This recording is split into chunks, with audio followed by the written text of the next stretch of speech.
Good morning everyone. कैसे हैं आप सब लोग। मेरा नाम है राहुल और मैं दूंगा आपको हिंदी ग्रामर का प्रैक्टिस सेट। ठीक है। क्वेश्चन आज समथिंग 15 हैं, 15 क्वेश्चन ही हैं समथिंग। तो पहला क्वेश्चन है आपका, इसमें से कौन सा तद्भव शब्द है। शब्द ना उत्पत्ति के आधार पे, किस पे, उत्पत्ति के आधार पे 4 प्रकार के होते हैं, तत्सम, तद्भव, देशज, विदेशज। जिन शब्दों को हमने अपनी सुविधा अनुसार थोड़ा सा बदल दिया है ना, उसे कहते हैं तद्भव। ठीक है। और तत्सम क्या होते हैं, ये संस्कृत के शब्द होते हैं। ठीक है। तो इसमें से तद्भव बताना है। तो देखो शिल्प, इसमें तो आधा ला आ रहा है, तो बोलने में भी पूरी मेहनत लग रही है, पूरी मेहनत लग रही है, तो ये तो तत्सम हो गया।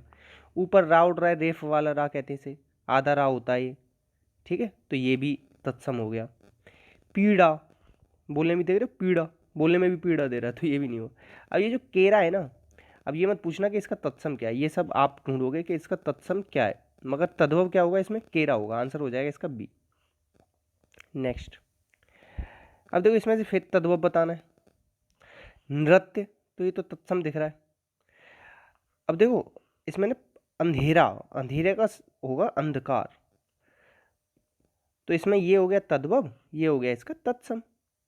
ठीक है। अब ये जो मैंने बताई है आपको, छ, त्र, ज्ञ, श्र, ये बताया ना, तो छा है, तो ये क्या हो गया, ये तो तत्सम हो गया, ये भी तत्सम है, ईशा आ रहा है इसमें। ठीक है, आंसर क्या हो जाएगा, सी। बहिष्कार में संधि बतानी है। संधि का विलोम क्या होता है, संधि का विलोम होता है आपका क्या, विग्रह। ठीक है। संधि कितने प्रकार की होती है, 3 प्रकार की। दीर्घ आपकी कौन कौन सी होती है, स्वर संधि, व्यंजन संधि, विसर्ग संधि। ठीक है। बहिष्कार, जब भी शा, सा या सा, ये तीनों आधे आधे आए ना, तो इनकी जगह पे क्या लगा देंगे हम, विसर्ग लगा देते हैं। ठीक है। तो क्या हो जाए, वही धनकार बहिष्कार, वही धनकार बहिष्कार, तो आंसर क्या हो जाएगा, डी। यण संधि क्या होती है, जहां भी या और वा क्या होती है, अर्ध स्वर, इनसे पहले कोई भी आधा आए तो वो हो जाती है यण संधि। दीर्घ क्या होती है, बड़ा आ, बड़ी ई या बड़ा ऊ, ये आते हैं दीर्घ। ठीक है, आंसर क्या हो जाएगा, डी। नेक्स्ट, दिवास्वप्न। दिवास्वप्न का मतलब क्या होता है, दिवा मतलब हो गया दिन, स्वप्न मतलब हो गया सपना, तो जागती आंखों से सपना देखना हो गया दिवास्वप्न। अच्छा, कल मेरा एक आंसर गलत हुआ था, मतलब यहाँ पढ़ाते हुए नहीं, मैं कल एक टेस्ट दे रहा था, उसमें मेरे को एक शब्द मिला नया, उत्कोच। उत्कोच क्या होता है, आप में से किसी को आता है, नहीं आता होगा, अगर आता हो तो प्लीज़ कमेंट बॉक्स में लिख देना कि हमें पता था पहले से। इसका मतलब होता है रिश्वत, या होता है घूस, रिश्वत होता है इसका मतलब, क्या होता है, रिश्वत। ठीक है, तो याद रखना, उत्कोच का मतलब क्या होता है, रिश्वत। मुझे बहुत ही अच्छा शब्द मिला, मतलब लगा ये, क्योंकि नंबर कट जाएगा ना, तो हमें एक बार जब नंबर कट जाता है ना किसी भी मॉक टेस्ट में, तो फिर वो हमेशा के लिए याद हो जाता है शब्द। तो मैंने कहा आपको बता दूं, उत्कोच का मतलब होता है रिश्वत, याद रख लेना, अच्छा शब्द है, और ये हरियाणा टेट में आया हुआ है। विजय का संबंध किससे, प्रसाद से।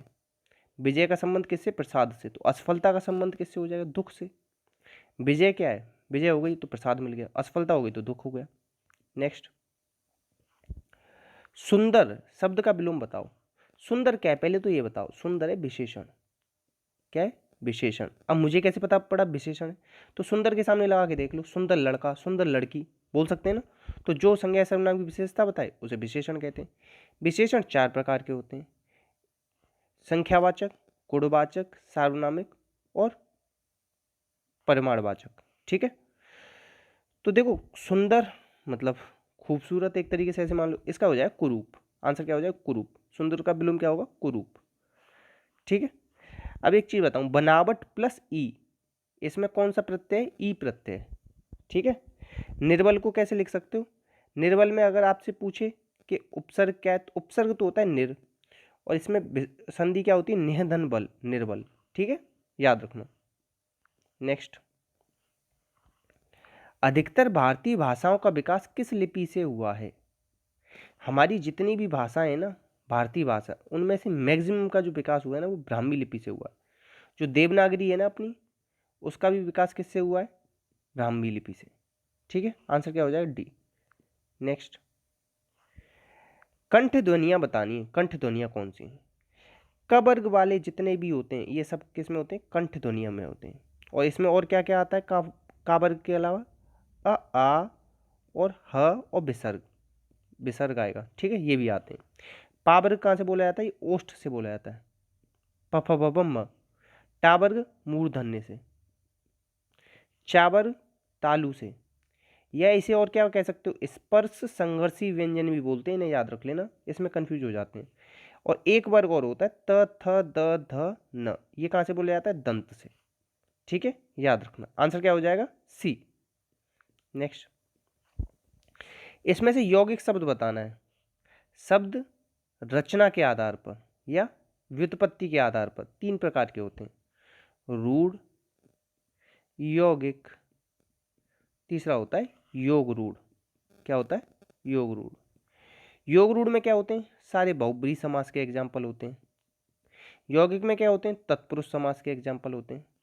रूढ़ सबसे सिंपल है, रूढ़ में तो कुछ सोचना नहीं। जैसे मैंने कह दिया राम, अब राम को अलग करो, रा प्लस म, कोई मतलब निकल रहा है? नहीं निकल रहा। मैंने बोल दिया नाक, ना प्लस का, कोई मतलब निकल रहा है? नहीं निकल रहा। तो ये हो जाते हैं रूढ़, जिनका तोड़ने पर कोई मतलब नहीं निकलता। यौगिक में क्या बताया मैंने आपको? तत्पुरुष समास के एग्जाम्पल। विद्यालय, विद्या के लिए आलय, तो हो रहा है ना ये, जिसमें तत्पुरुष समास बन जाए वो सब यौगिक होंगे। अब वैसे भी ऐसे देख लो, विद्या और आलय दोनों अलग अलग चीज़ें हैं, तो इन दोनों को जोड़ के यौगिक का मतलब क्या होता है? जोड़। केमिस्ट्री में बहुत पढ़ा होगा ना यौगिक। तो विद्यालय, पुस्तकालय, ठीक है, इस तरीके से आप बना सकते हैं, ठीक है। आंसर क्या हो जाए? सी। और योग रूढ़ का बताऊँ एग्जाम्पल? दशानन, चतुरानन, नीलकंठ या जलज, जल में उत्पन्न होने वाला किसे कहते हैं? कमल के लिए जलज, ये सब भी किस में आएंगे? योग रूढ़। या जितने भी पर्यायवाची है ना, वो सब भी योग रूढ़ में आएंगे। नेक्स्ट, अब देखो यौगिक बताना है। मैंने बताया था ना पंकज, ये क्या होता है? कमल का पर्यायवाची। और जो पर्यायवाची वो सब किस में आते हैं? योग रूढ़। किस में आते हैं? योग रूढ़। दिन का क्या हो जाए? दे प्लस न, तो कोई मतलब निकल रहा है? नहीं निकल रहा, तो ये हो जाए रूढ़। अब देखो जलज, ये क्या हो जाएगा? ये हो जाएगा आपका क्या? बताओ, योग रूढ़। अब इसका जवाब दोगे आप क्वेश्चन नंबर 36 कि कोई आंसर क्या है और उसके पीछे रीजन बताना है। अगर जो रीजन बताएगा उसको स्पेशली मैं कमेंट करके उसका नाम भी बोला जाएगा अगली वीडियो में, जिसने अच्छे से एक्सप्लेन कर दिया कि कौन सा आंसर है और क्यों है। नेक्स्ट क्वेश्चन, वाक्य के घटक कितने होते हैं?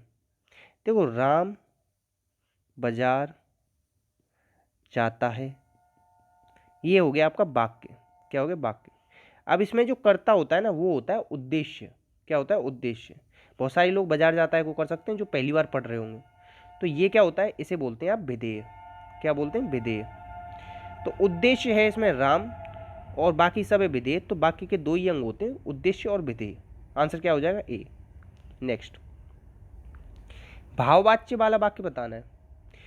एक ट्रिक लिखो आप सब अपनी कॉपी में नोट करके, नहीं और उसके बाद आएगा जाता। नीचे लिख देता हूँ, ट्रिक है आपकी, नहीं जाता।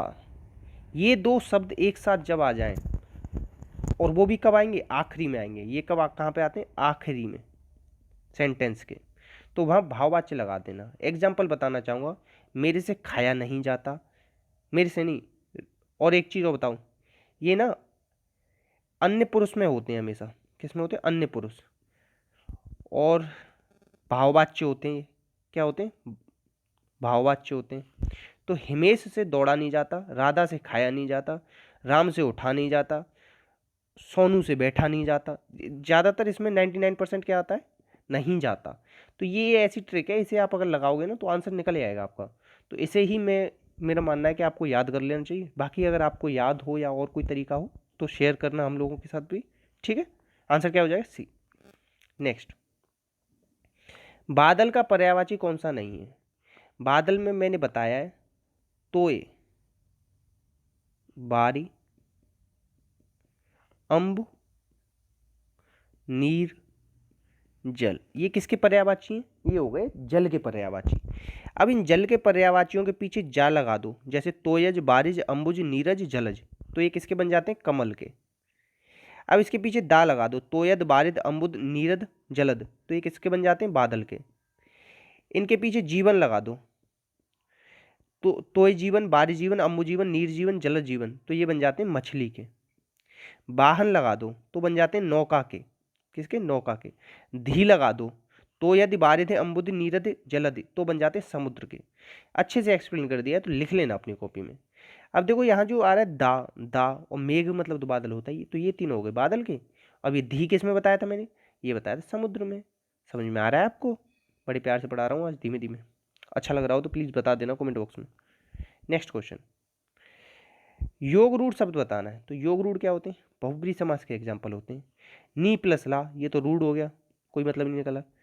आ प्लस ख, ये भी रूढ़ हो गया। पीताम्बर, विष्णु जी आ गए। कौन आ गए? विष्णु जी। तो वैसे ना पीताम्बर का मतलब पीला वस्त्र भी होता है, मगर यहाँ पे ना और कोई ऑप्शन इससे अच्छा है नहीं है, तो आंसर क्या लगाएंगे आप? पीताम्बर। ठीक है, आंसर क्या हो जाएगा? सी। नेक्स्ट, इतने ही क्वेश्चन थे। अच्छा लगा तो प्लीज़ शेयर कर देना, मेरा हक है ये तो आपसे शेयर करवाने का। ठीक है, क्योंकि मैं पूरी मेहनत करना चाहता हूँ आपके साथ। तो 1 मिनट का टाइम निकाल दो प्लीज़। अगर आपको मेरी मेहनत पसंद आ रही हो, काम पसंद आ रहा हो, तो लाइक कर दो, और प्लीज़ कमेंट बॉक्स में जवाब देना जो क्वेश्चन पूछा है आपसे। ठीक है, अपना अपनों का ख्याल रखना। जय हिंद, जय भारत।